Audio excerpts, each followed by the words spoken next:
Do befastoheni jashtë të largoni insektet dhe fluturat e ushqimit. Së pari këto insekte duhen identifikuar përpara se të eliminohen, dhe në qoftë se ju i vini re, duhet të lani çdo sipërfaqe të dollapëve të ushqimeve me ujë të nxehtë me sapun. Siguroni që të fërkoni mirë çdo cep të dollapëve ku janë fshehur larvat.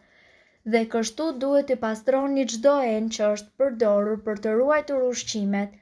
Nëpër dyqane mund të blini letra ngjitëse që shërbejnë si kurth për fluturat e ushqimeve. Mbajini në dollap dhe ndërrojeni her pas here derisa të mos ketë më flutura. Një tjetër këshill rekomandohet të merrni një tufë me gjithë dafine dhe ta vendosni nëpër dollapët e ushqimeve.